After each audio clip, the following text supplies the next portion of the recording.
ಇದು ಒಳ್ಳೆಯ ಆರೋಗ್ಯಕರವಾದ ಸಾಂಪ್ರದಾಯಿಕ ತಿಂಡಿ ಅದ. ಇದನ್ನ ನೀವು ಮಕ್ಕಳ ಲಂಚ್ ಬಾಕ್ಸಿಗೆ ಕೊಡ್ಬೋದು. ಬೆಳಿಗ್ಗೆ ನೀವು ಬ್ರೇಕ್ಫಾಸ್ಟ್ ಅಂತ ತಿನ್ಬೋದು. ರಾತ್ರಿನೂ ಇದನ್ನ ನೀವು ಊಟದಲ್ಲಿನೂ ತಿನ್ಬಹುದು. ಇದು ಒನ್ ಪಾಟ್ ಮೀಲ್ ಅದೆ. ಈ ಆರೋಗ್ಯಕರವಾದ ರುಚಿಕರವಾದ ತಿಂಡಿಯನ್ನ ಒಂದ್ಸರ್ತಿ ನೀವು ಮನೆಯಲ್ಲಿ ಟ್ರೈ ಮಾಡಿ ನೋಡ್ರಿ. ಹರೇ ಶ್ರೀನಿವಾಸ, ರೇಖಾಸ್ ವೆಜ್ ಫ್ಯೂಷನ್ಗೆ ತಮಗೆಲ್ಲರಿಗೂ ಸ್ವಾಗತ. ಇವತ್ತು ನಾವು ಆರೋಗ್ಯಕರವಾದ ಒಂದು ಸಾಂಪ್ರದಾಯಿಕ ತಿಂಡಿ ಮಾಡೋಣ. ನಾನು ಒಂದ್ ಸ್ವಲ್ಪ ಸಜ್ಜಿ ಹಿಟ್ಟು ತಗೊಂಡಿನಿ. ಅಳತೆ ನಿಮ್ಗೆ ಎಷ್ಟು ಬೇಕೋ ಅಷ್ಟು ನೀವು ತಗೊಳ್ರಿ. ಆಮೇಲೆ ಒಂದ್ ಸ್ವಲ್ಪ ಜೋಳದ ಹಿಟ್ಟು, ಆಲ್ಮೋಸ್ಟ್ ಒಂದ್ ಕಪ್ ಅದೇ. ಎರಡಕ್ಕೂ ಸ್ವಲ್ಪ ಸ್ವಲ್ಪ ರುಚಿಗೆ ಎಷ್ಟು ಬೇಕೋ ಅಷ್ಟು ಸ್ವಲ್ಪ ಸ್ವಲ್ಪ ಉಪ್ಪನ್ನ ಹಾಕೋಣ. ಆಮೇಲೆ ಇದಕ್ಕೆ ಸ್ವಲ್ಪ ಅಜ್ವಾಯಿನ ಹಾಕೋಣ. ಅಜ್ವಾಯಿನ ಹಾಕೋದ್ರಿಂದ ಟೇಸ್ಟ್ ಚಲೋ ಬರ್ತದೆ. ಆಮೇಲೆ ಹೊಟ್ಟೆಗೂ ಏನಂತಾರೆ ನೀವು ಸ್ವಲ್ಪ ಜೀರ್ಣ ಶಕ್ತಿಗೂ ಬಹಳ ಅನುಕೂಲ ಆಗ್ತದೆ. ಆಮೇಲೆ ಸಜ್ಜಿ ಹಿಟ್ಟಿಗೆ ಕಲರ್ ಚಲೋ ಬರ್ಲಿ ಅಂತ ನಾನು ಸ್ವಲ್ಪ ಅರ್ಶಿಣದ ಪುಡಿ ಹಾಕಿನಿ. ಆಮೇಲೆ ಸ್ವಲ್ಪ ಇಂಗ್ ಹಾಕಿನಿ. ಜೋಳದ ಹಿಟ್ಟಿಗೆ ನಾನು ಅರ್ಶಿಣದ ಪುಡಿ ಹಾಕಿಲ್ಲ, ಯಾಕಂದ್ರೆ ಅದು ಬಿಳಿ ಕಲರೇ ಇರ್ಲಿ ಅಂತ. ಅದಕ್ಕೂ ಸ್ವಲ್ಪ ಇಂಗ್ ಹಾಕಿ ಎರಡಕ್ಕೂ ಸ್ವಲ್ಪ ಸ್ವಲ್ಪ ಎಣ್ಣೆ ಹಾಕಿ ಇಡೋಣ. ಇದು ಒಂದು ಕಟ್ಟು ಮೆಂತ್ಯ ಸೊಪ್ಪು. ಇದು ಬಹಳ ಫ್ರೆಶ್ ಆಗಿರೋ ಮೆಂತ್ಯ ಸೊಪ್ಪಿತ್ತು. ಚಂದ ಆರಿಸಿ ತೊಳೆದು ಸಣ್ಣಗೆ ಹೆಚ್ಚಿ ಇಟ್ಕೊಂಡಿನಿ. ಇದು ಆಲ್ಮೋಸ್ಟ್ ಒಂದು ಕಟ್ಟು ಮೆಂತ್ಯ ಸೊಪ್ಪು ಅದೆ. ಎರಡು ಹಿಟ್ಟಿನೊಳಗ ಒಂದು ಸ್ವಲ್ಪ ಸ್ವಲ್ಪ ನಿಮಗೆ ಎಷ್ಟು ಬೇಕೋ ಅಷ್ಟು ಅಂದಾಜಿನಾಗ ಹಾಕೋಬೇಕು. ಹಾಕೊಂಡು ಕುದಿಯೋ ನೀರು ಹಾಕಿ, ಅಂದ್ರೆ ಬಿಸಿ ಬಿಸಿ ಆಗಿರೋ ನೀರು ಇರ್ತದಲ್ಲ ಅದನ್ನ ಹಾಕಿ ಎರಡು ಹಿಟ್ಟನ್ನ ನಾವು ಚಂದ ಕಲ್ಸ್ಕೋಬೇಕು.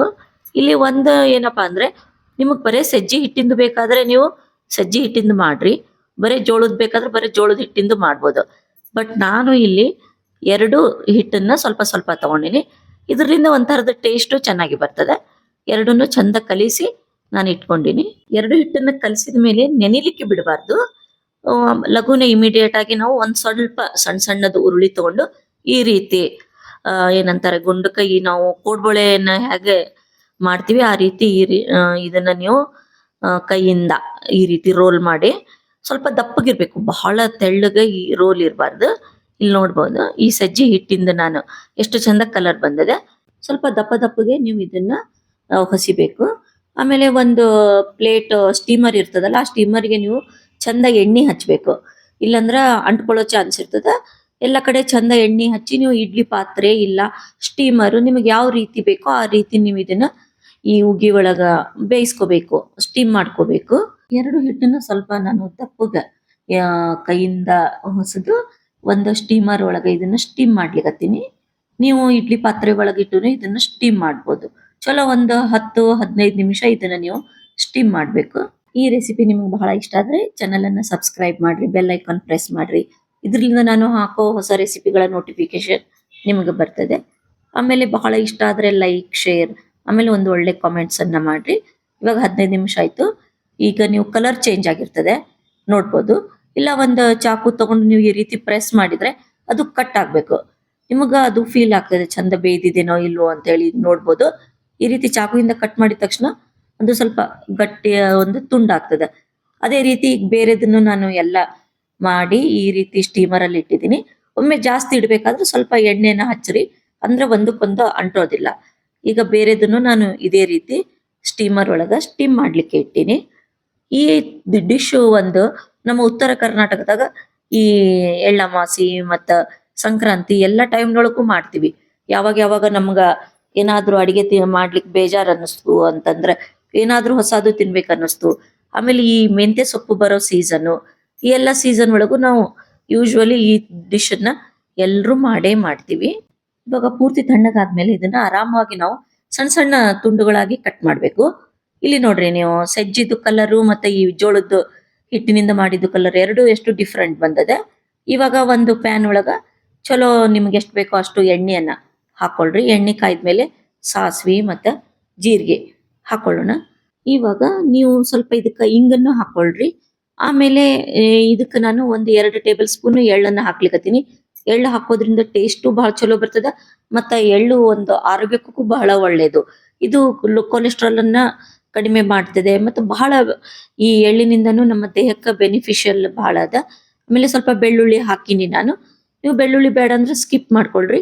ಸ್ವಲ್ಪ ಹಸಿ ಮೆಣಸಿನ್ಕಾಯಿ ಮತ್ತೆ ಸ್ವಲ್ಪ ಕರಿಬೇವಿನ ಸೊಪ್ಪು, ಅದು ನಿಮ್ಗೆ ಮೆಣಸಿನ್ಕಾಯಿ ಖಾರ ಎಷ್ಟು ಬೇಕೋ ಅಷ್ಟು ನೋಡಿ ಹಾಕೋಬಹುದು.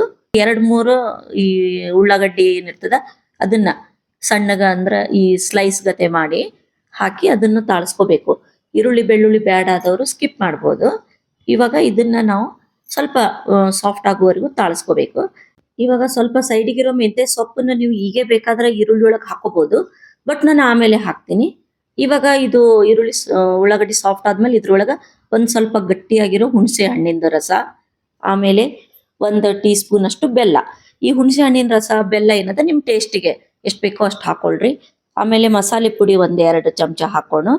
ಯಾವುದು ಮಸಾಲ ಪುಡಿ ಹಾಕೊಳ್ರಿ. ನಾನು ಯೂಶ್ವಲಿ ಪಲ್ಯಕ್ಕೆ ಹಾಕೋ ಈ ಮಸಾಲೆ ಪುಡಿ ಇರ್ತದಲ್ಲ ಅದನ್ನೇ ಹಾಕಿನಿ. ಆಮೇಲೆ 1-2 ಚಮಚ ಕೆಂಪು ಖಾರ ಪುಡಿ, ನಿಮ್ಗೆ ಎಷ್ಟು ಖಾರ ಬೇಕೋ ಅದಕ್ಕೆ ತಕ್ಕಂತೆ ಹಾಕೊಳ್ರಿ. 1 ನಿಮಿಷ ಫ್ರೈ ಮಾಡ್ಕೊಳ್ರಿ. ಕೆಲವ್ರು ಏನ್ ಮಾಡ್ತಾರೆ, ಈ ಈರುಳ್ಳಿ ಜೊತೆನೆ ಈ ಮೆಂತ್ಯ ಸೊಪ್ಪನ್ನು ಹಾಕೋತಾರೆ. ಅವಾಗ ಏನಾಗ್ತದೆ, ಮೆಂತ್ಯ ಸೊಪ್ಪಿನ ಕಲರ್ ಚೇಂಜ್ ಆಗ್ತದೆ. ಮೆಂತ್ಯ ಸೊಪ್ಪು ಹಾಕಿ ಜಾಸ್ತಿ ಫ್ರೈ ಮಾಡಿದ್ರೆ ಅದ್ರದ್ದು ಕಲರ್ ಚೇಂಜ್ ಆಗ್ಬಿಡ್ತದೆ. ಅದಕ್ಕೆ ನಾನು ಲಾಸ್ಟಿಗೆ ಹಾಕ್ಲಿಕ್ಕತ್ತೀನಿ. ಸ್ವಲ್ಪ ಉಪ್ಪು ಹಾಕಿ ನಾನು ಫ್ರೈ ಮಾಡೀನಿ. ಈಗ ಸಣ್ಣಗೆ ನಾವೇನು ಕಟ್ ಮಾಡಿಟ್ಟಿದ್ದು ಈ ಜೋಳದ ಕಡುಬು ಅದನ್ನ ಇದ್ರೊಳಗ ಹಾಕೋಣ. ಹಾಕಿ ಚಂದ ಎಲ್ಲವನ್ನ 1 ನಿಮಿಷ ಫ್ರೈ ಮಾಡ್ಕೊಳ್ಳೋಣ. ಇಲ್ಲಿ ನೋಡ್ರಿ ಎಲ್ಲಾನು ಈ ಎಷ್ಟು ನಾವು ಜೋಳದ ಕಡುಬು ಹಾಕ್ತೀವಿ ಅದ್ರ ತಕ್ಕಂತೆ ನೀವು ಎಣ್ಣೆಯನ್ನ ಹಾಕೊಳ್ರಿ. ಇವಾಗ ಎಲ್ಲವನ್ನ ಚಂದ ಮಿಕ್ಸ್ ಮಾಡ್ಬೇಕು. ಇದು ಬಹಳ ಬೇಗನೆ ಆಗೋ ಒಂದು ಆರೋಗ್ಯಕರವಾದ ಸಾಂಪ್ರದಾಯಿಕ ತಿಂಡಿ ಅದ. ಇವಾಗ ಈ ಮೆಂತ್ಯ ಸೊಪ್ಪಿನ ಸೀಸನ್ ಒಳಗ ನೀವು ಬಹಳ ಮೆಂತ್ಯ ಸೊಪ್ಪು ಮಾರ್ಕೆಟ್ ಒಳಗೆ ಬರ್ತಿರ್ತದ. ಆವಾಗ ನೀವು ಈ ಡಿಶ್ ಅನ್ನ ಮಾಡ್ಬೋದು. ಇವಾಗ ಇದ್ರ ಒಳಗ ನಾನು ಮೆಂತ್ಯ ಸೊಪ್ಪು ಹಾಕ್ಲಿಕತ್ತೀನಿ. ನಾನು ಉಳ್ಳಾಗಡ್ಡಿ ಜೊತೆ ಹಾಕಿಲ್ಲ. ಇವಾಗ ನೋಡ್ರಿ ಎಷ್ಟು ಬೇಕೋ ಅಷ್ಟು ಮೆಂತ್ಯ ಸೊಪ್ಪನ್ನ ಹಾಕಿ 1-2 ನಿಮಿಷ ಫ್ರೈ ಮಾಡ್ರಿ. ಇವಾಗ ಏನಾಗ್ತದೆ, ಮೆಂತ್ಯ ಸೊಪ್ಪು ಕಲರ್ ಚೇಂಜ್ ಆಗೋದಿಲ್ಲ, ಅದೇ ರೀತಿ ಹಸುರಾಗಿನೇ ಉಳಿತದ. ಆಮೇಲೆ ಇದ್ರ ಮೇಲೆ ಒಂದು ಪ್ಲೇಟನ್ನ ಮುಚ್ಚಿ ನಾವು 1-2-3 ನಿಮಿಷ ಬೇಯಿಸ್ಕೊಳ್ಳೋಣ. ಇವಾಗ ನೋಡ್ಬೋದು ನೀವು ಮೆಂತ್ಯ ಸೊಪ್ಪು ಹಸಿರಾಗಿನೇ ಇದೆ. ಆಮೇಲೆ ಇದಕ್ಕೆ ನೀವು ಉಪ್ಪು, ಖಾರ, ಹುಣಸೆ ಹಣ್ಣಿನ ರಸ ಎಲ್ಲ ನಿಮ್ಗೆ ಯಾವ ರೀತಿ ಬೇಕೋ ಆ ರೀತಿ ಹೆಚ್ಚು ಕಡಿಮೆ ಮಾಡ್ಕೊಳ್ರಿ. ಮೇಲೆ ಇದು ಏನ ಶೇಂಗಾದು ಬೀಜ ಇರ್ತದಲ್ಲ, ಹುರಿದಿರೋದು ಶೇಂಗಾ ಬೀಜಿಂದು ಸ್ವಲ್ಪ ಉರುಟಾಗಿದ್ದು ಪೌಡರ್ ಚಲೋ 1-2 ಟೇಬಲ್ ಸ್ಪೂನ್ ಅಷ್ಟು ಹಾಕಬೇಕು. ಆಮೇಲೆ ಮೇಲೆ ಸ್ವಲ್ಪ ಈ ಕೊತ್ತಂಬರಿ ಸೊಪ್ಪನ್ನು ಹಾಕಿ 1 ನಿಮಿಷ ಇದನ್ನ ಫ್ರೈ ಮಾಡ್ರಿ. ಇದು ಒಂದು ಒಳ್ಳೆಯ ಆರೋಗ್ಯಕರವಾದ ಸಾಂಪ್ರದಾಯಿಕ ತಿಂಡಿ ಅದ. ಇದನ್ನ ನೀವು ಮಕ್ಕಳ ಲಂಚ್ ಬಾಕ್ಸಿಗೆ ಕೊಡ್ಬೋದು. ಬೆಳಿಗ್ಗೆ ನೀವು ಬ್ರೇಕ್ಫಾಸ್ಟ್ ಅಂತ ತಿನ್ಬೋದು. ರಾತ್ರಿನೂ ಇದನ್ನ ನೀವು ಊಟದಲ್ಲಿನೂ ತಿನ್ಬಹುದು. ಇದು 1 ಪಾಟ್ ಮೀಲ್ ಅದೆ. ಬಹಳ ಆರೋಗ್ಯಕರವಾದ ಒಂದು ತಿಂಡಿ ಅದೆ. Thank you.